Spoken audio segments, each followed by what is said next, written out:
고등학교 때 전교 수석을 했던 학생이 그만 서울대 입시해서 낙방을 했습니다. 그런데 연세대학교는 합격해서 연대를 다니는데 그 마음에 영 만족이 없습니다. 나는 서울대 가고도 남을 성적인데 그만 재수가 나빠서 서울대를 못 들어갔다는 생각에 4년간의 대학 생활을 불평과 불만 가운데 지냅니다. 그런데 공부를 별로 잘 못한 학생 하나는 별 이름도 없는 새로 생긴 대학에를 들어갔습니다. 그런데 이 학생은 그게 그렇게 좋은 겁니다. 공부를 잘 못해서 대학에 못 들어갈지도 모르겠다라고 얘기했는데 들어가서 좋고, 또 몇 년 전 한참 대학에 들어가기 어려웠던 그때는 서울에만 있으면 다 서울대라는 말이 있었듯이 그야말로 서울에 있는 대학에를 들어갔으니 이 학생은 아주 만족해하며 대학 4년의 학창시절을 보냅니다. 여러분, 이 두 학생 가운데 어떤 학생이 행복한 삶을 살아가고 있습니까? 여러분, 행복의 기준이 어디에 있습니까? 대부분의 사람들이 이 기준을 어떤 외적인 조건이나 환경에서 찾습니다. 돈이 많아야 된다. 지위가 있어야 된다. 명예가 있어야 된다. 학벌이 좋아야 한다. 권세가 있어야 된다. 뭐 이런 외적인 조건이나 환경에서 찾습니다만은 바보들입니다. 행복은 결코 이런 외적인 조건이나 환경에 있지 않기 때문입니다. 요즘 아이들은 돈 귀한 것 모르고 물질 귀한 것 모르고 자라납니다. 원하는 대로 부모들이 다 해줄 수 있기 때문입니다. 그러나 여러분, 우리 때는 학교에서 갖고 오라는 기본적인 등록금 또는 학과 시간에 사용할 준비물을 살 돈이 없어서 이런 가장 기본적인 문제를 해결을 못하면서 자라났습니다. 그래서 요즘 아이들이 과연 우리들보다 더 행복한 삶을 살고 있나요? 그 아이들이 고마워하며 감사해야 하는 그런 삶을 살고 있습니까? 행복한 삶의 기준은 결코 외적인 환경이나 조건에 달려있지 않습니다. 물론 힘들고 어려운 상황에서 그 문제가 풀렸을 때에 우리는 기뻐하고 감사하며 행복을 느낍니다. 그러나 그것은 그때뿐입니다. 그것 때문에 영원히 기뻐하지도 못하고 그것 때문에 영원히 행복하지도 않습니다. 그런 것들은 참된 행복의 근거가 될 수 있는 것이 아니기 때문입니다. 우리는 환경이 바뀌어지기를 원합니다. 조건이 좋아지기를 바랍니다. 대우가 달라지기를 원합니다. 그래서 세상이 바뀌어지기를 원하지만 세상이 제 아무리 내게 좋게 달라진다 하더라도 내가 바뀌지 않으면 이 모든 것이 아무런 소용이 없음을 우리는 깨달아야 됩니다. 참된 행복의 조건은 어떤 외적인 환경이나 조건에 있는 것이 아니라 내가 사물을 어떻게 보고 있느냐 하는 여기에 달려있기 때문입니다. 그래서 오늘의 본문은 지족하는 마음이 있어야 한다고 합니다. 그러면서 연결되는 말이 그 지족하는 마음이 있을 때에 우리의 경건 생활에 큰 이익이 된다는 겁니다. 6절입니다. 그러나 지족하는 마음이 있으면 경건이 큰 이익이 되느니라. 지금 이 본문이 그러나라는 접속사로 시작되고 있습니다. 이제 그래서 그 앞에 3절로 5절까지의 그 내용을 제가 한번 읽어보겠습니다. 여러분 들으시면서 그 내용을 잘 정리해 보시기 바랍니다. 누구든지 다른 교훈을 하며 바른 말, 곧 우리 주 예수 그리스도의 말씀과 경건에 관한 교훈에 창념치 아니하면 저는 교만하여 아무것도 알지 못하고 변론과 언쟁을 좋아하는 자니 이로써 투기와 분쟁과 회방과 악한 생각이 나며 마음이 부패해지고 진리를 잃어버려 경건을 이익의 재료로 생각하는 자들의 다툼이 일어나느니라. 지금 이 말씀에 의하면 우리 주님의 말씀과 경건에 관한 교훈의 마음을 두지 아니하고 다른 교훈 속에 있으면 교만하여져서 아무것도 모르는 자가 되고 만다는 겁니다. 그리고 그렇게 되면 마음이 부패하여져서 경건을 이익의 재료로 삼기 때문에 거기에 다툼이 일어난다는 겁니다. 다시 한번 더 짧게 요약해 볼까요? 말씀에 바르게 서 있지 못하고 다른 생각 속에 있으면 교만해지는데, 그때 그 사람은 경건을 자기 이익의 재료로 삼는다. 그때 거기에는 다툼이 일어난다는 겁니다. 이제 이 말을 역순으로 다시 한 번만 더 정리합니다. 다툼이 있다면 그것은 경건을 자기 이익의 재료로 삼기 때문에 나타나는 현상이다.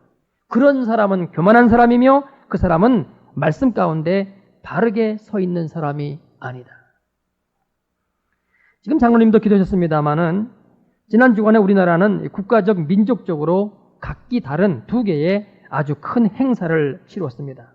그 하나가 월드컵 축구대회의 미국 및 포르투갈과의 경기였습니다. 그리고 또 하나는 지방자치단체장 선거였습니다. 그런데 이 두 가지 큰 행사가 너무나 판이하게 진행되었습니다. 월드컵 축구 경기는 누가 경기장에 나오라고 하는 사람도 없었고 응원하자고 하는 말도 없었는데 온 국민이 자발적으로 나섰습니다. 특별히 여러분, 그 응원가와 응원 구호는 누가 가르쳐주지도 않았고 해야 한다고 말하지도 않았는데 그야말로 3살짜리 어린애서부터 노인에 이르기까지 누구 한 사람 예외 없이 다 알고는 그 응원의 대열에 합류했습니다. 그래서 온 국민이 하나가 되어 그야말로 목이 터져라 응원했습니다. 반면에 지방자치제 선거는 48.9%라고 하는 선거사상 최하위의 투표율을 기록했습니다. 정부와 선거관리위원회와 이 후보자들이 그렇게도 열심히 기권하지 말고 투표합시다, 이렇게 불철주야로 외쳐대는데도 말입니다. 원인 분석이 여러 가지로 나왔습니다마는 그런 표면적인 이유가 아닌 근본적인 원인이 어디에 있는지 아십니까? 선거는 이 후보자들이 말로는 이 지방과 주민을 위해서 자기들이 나왔다고 말했지만 사실 정치인들의 거의 100%가 모두가 다 자기의 유익과 자기의 명예, 그래서 자기 욕심이 그 속에 내재되어 있습니다. 그러니까 국민들의 마음을 자발적으로 움직이게 할 수 없는 겁니다. 그러나 여러분, 축구 경기는요, 이건 개인의 명예가 아닌 나라에 대한 애국심의 문제입니다. 물론 골을 넣고 경기를 잘 풀어나가면 축구 선수들 개인에게도 칭송과 명예와 부가 돌아가지만 그건 결과론이고 선수들이 자기 명예나 이익 때문에 뛰는 것은 아니란 말입니다. 자기가 아닌 나라 때문에 뛰는 거죠. 그러니까 모든 국민의 마음이 하나로 결집되었던 것입니다. 사람들이 한 마음이 될 수 있는 제일 중요한 기반은 내가 없어야 되는 바로 이 점입니다. 모든 다툼이 있는 곳에서 우리가 반드시 생각해야 될 것은 내가 여기에서 나의 이익을 지금 취하고 있지는 않느냐 하는 이 점입니다. 특별히 교회 내에서 경건을 자기 이익의 재료로 삼고 있지는 않느냐 하는 것을 우리는 깊이 생각해야 됩니다.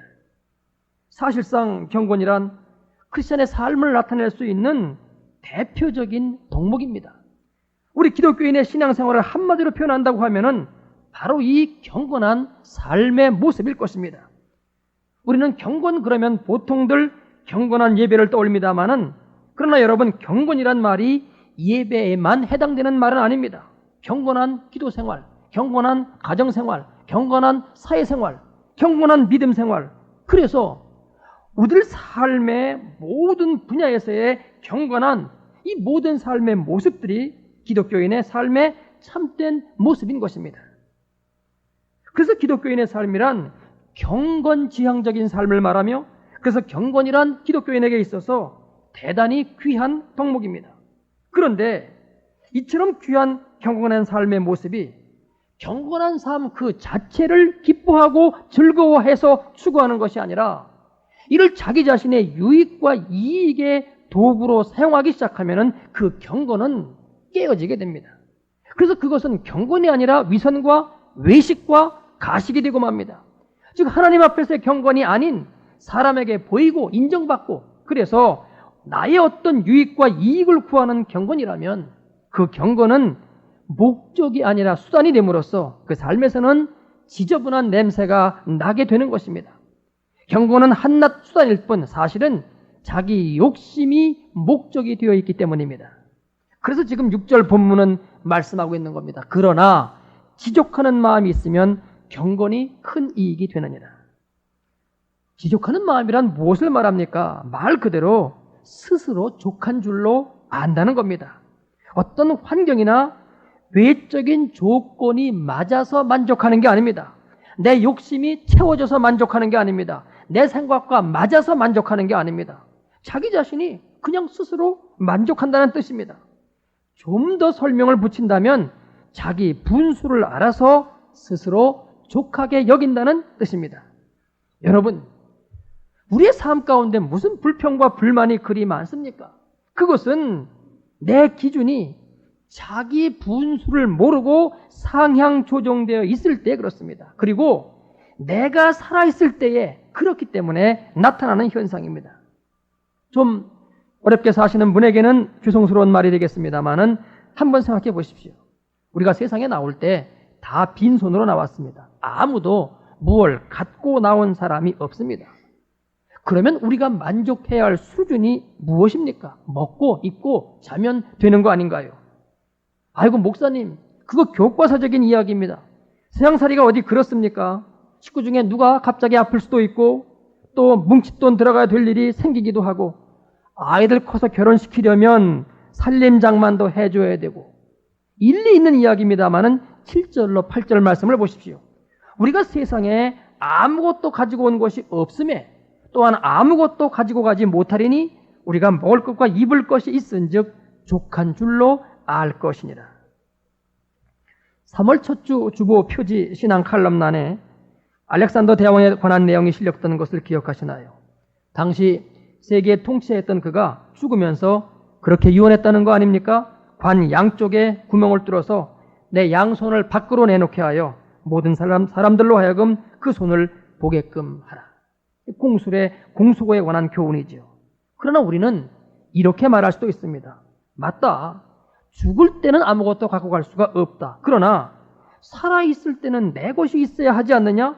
그리고 그것은 내가 살아있는 한은 분명히 내 소유이고 그래서 그것으로 내 삶에 유익을 줄 수 있고 이런 생각이 우리로 하여금 지금 이 7절로 8절의 말씀을 받아들이기 어렵게 만듭니다.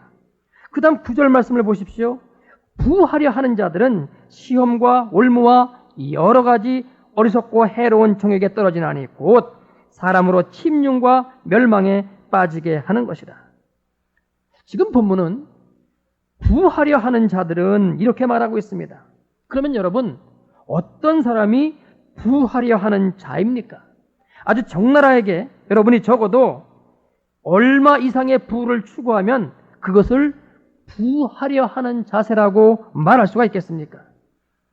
먹고 입고 사는 것을 취하고 여러분이 적어도 얼마는 갖고 있어야 되겠다라고 생각할 때에 그 금액이 부하려 하는 생각이냐 하는 겁니다.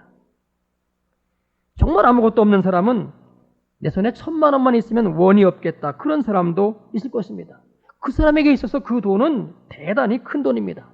그러나 여러분 보통은 1억, 2억, 3억 또 이 정도 있는 사람은 그 금액이 더 상향 조정되겠죠. 저는 오늘 그 다음 말씀, 즉 부하려 하는 자들은 이렇게 될 것이다 라고 하는 그 다음 말씀에 대해서는 구체적으로 상고하지 않겠습니다. 그 내용은 지금 우리가 읽은 대로 다 좋지 않은 내용들입니다. 오늘 제가 초점을 맞추고자 하는 것은 스스로 자족할 줄 모르고 부하려 하는 그 자세 자체입니다. 마지막 10절 내용까지 보겠습니다. 돈을 사랑함이 일만하게 뿌리가 되나니 이것을 사모하는 자들이 미혹을 받아 믿음에서 떠나 많은 근심으로써 자기를 찔렀도다. 여러분, 이 내용도 돈 자체가 나쁘다는 뜻이 아닙니다. 돈을 사랑하는 그것이 문제가 되고 있습니다. 그래서 오늘 본문 말씀은 지족할 줄 모르고 돈을 사랑하여 부하려고 하는 이 자세 자체를 문제 삼고 있습니다. 그것이 우리의 경건 생활에 치명타를 입힌다는 말씀입니다.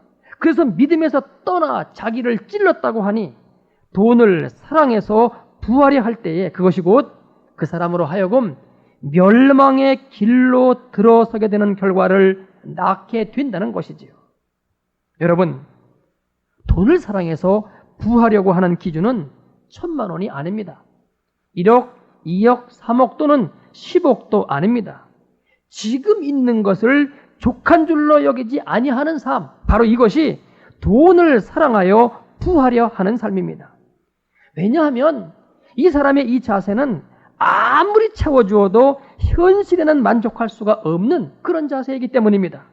그래서 오늘 본문은 지금 내가 처해 있는 현실에 대해서 그것을 스스로 족한 줄로 알고 감사함으로 받아들여야 함을 말씀하고 있는 겁니다. 그때 그 경건이 우리에게 참된 이익을 갖다 준다는 것입니다. 먼저 우리들 삶의 일반적인 부분부터 생각해 보십시다. 우리의 삶 가운데 하나님의 은혜가 아닌 부분이 무엇이 있습니까? 세상에 태어난 것도 하나님의 은혜요. 이제까지 살아온 것도 하나님의 은혜요. 또 은혜 중에 은혜인 것은 예수님을 알게 되고 믿게 되어 이 자리에 나와 있는 것이 또한 하나님의 크나큰 은혜입니다. 그래서 우리들 삶의 하나를 하나님의 은혜라고 여기기 시작하면 바로 그것이 스스로 족한 줄 아는 삶의 근거가 되는 것입니다. 여러분, 신앙생활이라고 하는 게 무엇입니까? 하나님의 은혜를 깨닫고 감사하고 기뻐하며 그래서 하나님이 주신 평안을 누리는 삶, 이것이 기독교인의 신앙생활입니다. 결국 스스로 족한 줄을 모른다는 것은 하나님의 은혜를 모른다는 말이죠. 그렇다면 그 삶은 크리스찬의 삶이 아닌 것입니다. 그래서 여러분, 하나님의 은혜가 되려면은 그것이 하나님의 은혜인 줄 아는 깨달음이 있어야 됩니다. 제 아무리 크고 귀한 은혜가 주어졌다 하더라도 그것을 은혜로 깨닫지 못하면 그것이 은혜는 은혜로되 그 사람에게는 은혜가 될 수 없는 겁니다. 어떤 분들은 나는 많이 배우지 못해서 그러면서 자신을 필요 이상으로 비하시킵니다. 그러나 여러분, 50줄쯤 지나면 인생의 지혜는 다 엇비슷합니다. 거기 무슨 학력이 필요하고 좋은 대학, 나쁜 대학이 필요합니까? 아무런 의미 없는 이야기입니다. 지식적인 면도 마찬가지입니다. 지금 이 시대는 정보화 시대이고 지식이 가히 기하급수적으로 팽창하는 시대여서 학창시절 제 아무리 천재였고 좋은 대학을 나와서도 이미 기성세대들은 새롭게 공부하지 않으면 젊은 세대를 따라갈 수가 없습니다. 그러니까 다 평등합니다. 기죽을 이유가 아무것도 없습니다. 앞에서 여러분 부에 관한 이야기가 나왔습니다마는 여러분 재물에 대해서 지금 처한 현실에 만족하지 않으면 그것은 끝이 없습니다. 옛날에는 시골길 10리, 20리 길들 다 걸어 다녔습니다. 물론 그때는 또 차도 별로 없었으니까요. 그래서 자전거에 대한 부러움이 대단했습니다. 다들 자전거 한 대만 있었으면 했지요. 그러다가 버스가 시골길에도 이제 제법 다니게 되니까 자전거는 이제 고물 신세가 되어버리고 맙니다. 그러다가 80년대 후반 마이카 시대가 열리니까 고물차라도 좋으니 자가용 한 대 있었으면 하는 것이 또 우리의 바람이었습니다. 그래서 어쩌다가 누가 차를 바꾸면서 쓰던 헌차, 그래서 수리비 꽤나 들어가는 그런 헌차라도 그걸 무상으로 불화받게 되면은 차가 있다고 하는 그 자체만으로 그렇게 기분이 좋을 수가 없었습니다. 그러나 여러분 이제는 어떻습니까? 새 차, 좀 더 좋은 차, 그러다가 요즘은 외제차가 눈에 띄게 많아지기 시작했습니다. 여러분 어느 수준에서 만족할 것 같습니까? 지금 만족하지 않으면 사람의 욕심은 끝이 없는 겁니다. 더 많이, 더 좋은 것, 더 비싼 것, 더 고급, 더 편한 것, 이런 바람이 인간에게는 끝이 없는 겁니다. 그래서 이 문제는 지금의 현실에 지족할 줄 모르기 때문에 발생되는 문제입니다. 그래서 자신에게 지금 뭔가가 부족하다고 여길 때에 발생되는 문제입니다. 사실 부족할 수 있습니다. 부족한 건 맞습니다. 그런데 하나님은 그 형편에서 내가 족한 줄을 알라고 말씀하시는 겁니다. 아무것도 없는 것이 내 본래 상황이요, 내 본래 처지다. 거기서 옷 하나라도 입고 있으면 그걸 감사해야 되지 않느냐 하는 이 말씀입니다. 이제 여러분, 이상과 같은 일상적인 삶의 문제를 신앙적인 입장에서 바라보도록 하십시다. 고린도후서 12장을 보면은 사도 바울이 삼층천을 본 기록이 나타납니다. 하나님 나라의 그 놀라운 세계를 그가 경험하였던 것이죠. 그러니 굉장한 체험을 한 거죠. 그런데 그가 거기에서 이런 말을 합니다.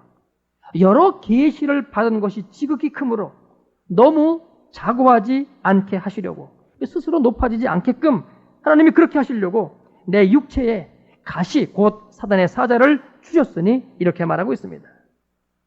이 가시가 무엇이냐 하는 것에 대해서는 학자들마다 여러 가지 학설이 있습니다만은 저는 이것을 간질병으로 보고 싶습니다.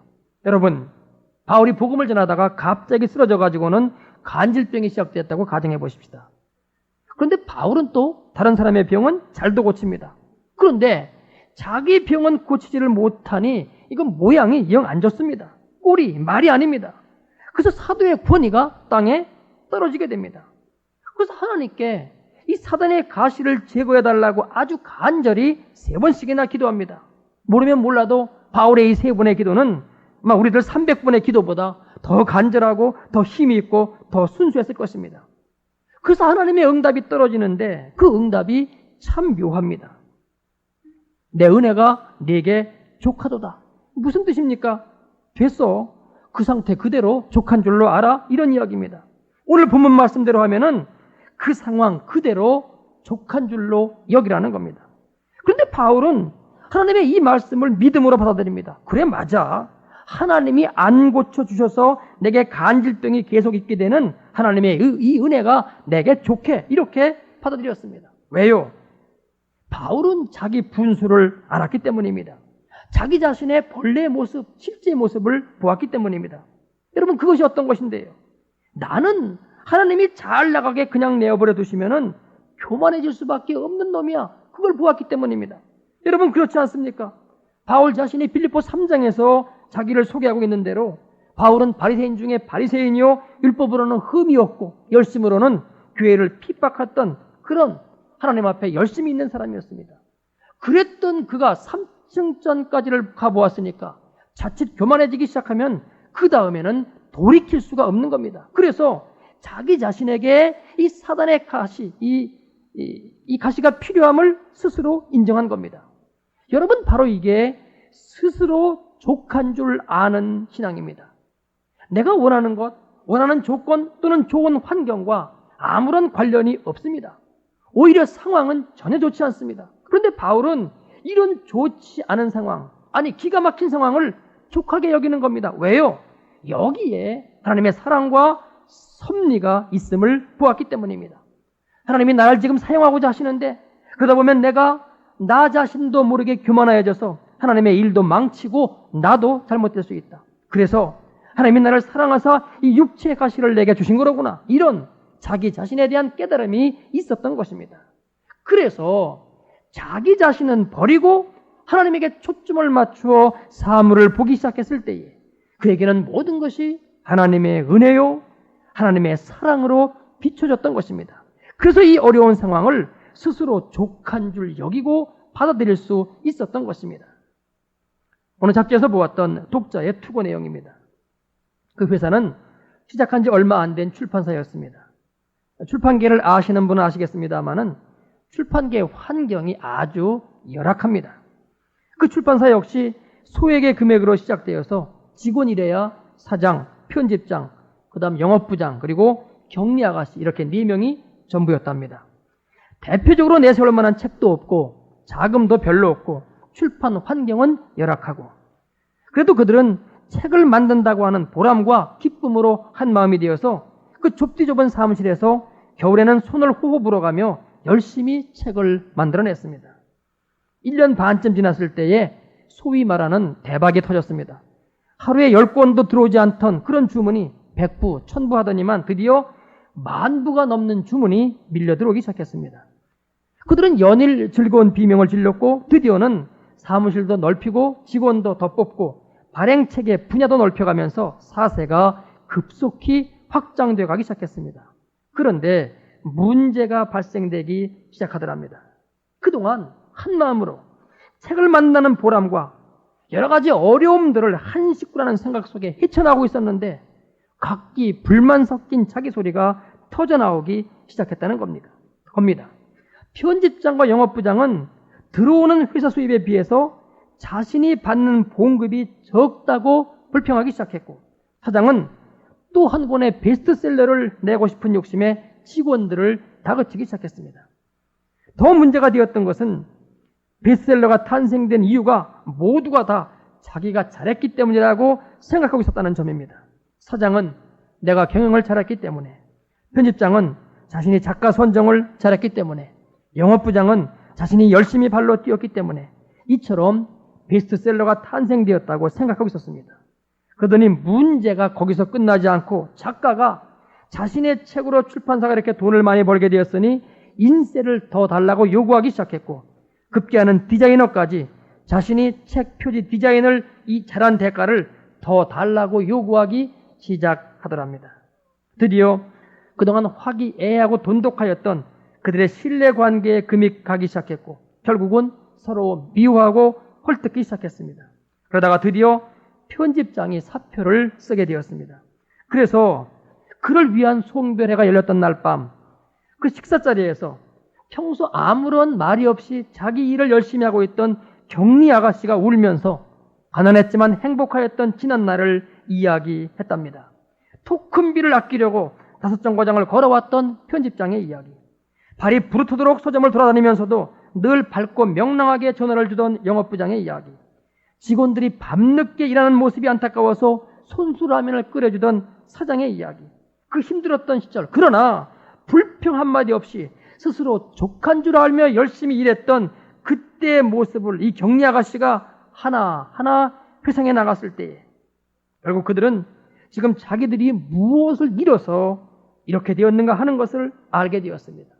이 경리 아가씨의 마지막 말 한마디, 모두가 다 잘하셨어요. 이 한마디에 그들은 그날 밤 그동안 자신들이 잃었던 것을 찾을 수 있었다는 것입니다. 지금의 내 상황을 족하다고 여기지 못하면 그 사람에게는 영영 만족함이 없습니다. 오늘도 눈뜨고 일어났으니 감사합니다. 오늘도 건강 주셔서 움직이게 하시니 감사합니다. 오늘도 이렇게 교회에 나와서 하나님께 예배드릴 수 있으니 행복합니다. 더 바랄 것이 없습니다. 그래서 주어진 내 형편의 모든 것을 감사로 받고 분에 넘치는 하나님의 은혜로 알아. 그 속에 하나님의 귀한 사명이 있음을 깨닫는 사람, 이 사람이 행복한 사람이요 복된 사람입니다. 오늘 본문 말씀이 지족하는 마음이 있으면 경건이 큰 유익이 된다고 말씀하고 있을까요? 하나님이 지금 여기서 나를 사랑하고 계시다는 이 분명한 사실을 우리가 믿는다는 표징이 바로 이것이기 때문입니다. 성경책 옆에 끼고 경건한 모습을 나타내 보이는 그것이 경건이 아니라 지금 하나님의 은혜에 감사하며 지족할 줄 아는 신앙, 바로 이것이 참된 경건이고, 그래서 이 믿음, 이 경건이 우리에게 큰 유익이 된다는 것입니다. 지족하는 마음이 있으면 경건이 큰 이익이 되느니라. 아멘. 기도하겠습니다. 그렇습니다. 아버지, 늘 우리 가운데 은혜 주시고 우리에게 베풀어진 사랑이 너무나 큰데 우리는 늘 다른 것을 바라보고 우리는 현실에 만족할 줄 모르기 때문에 주님이 주신 이 사랑을 우리가 받지 못함을 아버지 앞에 고백합니다.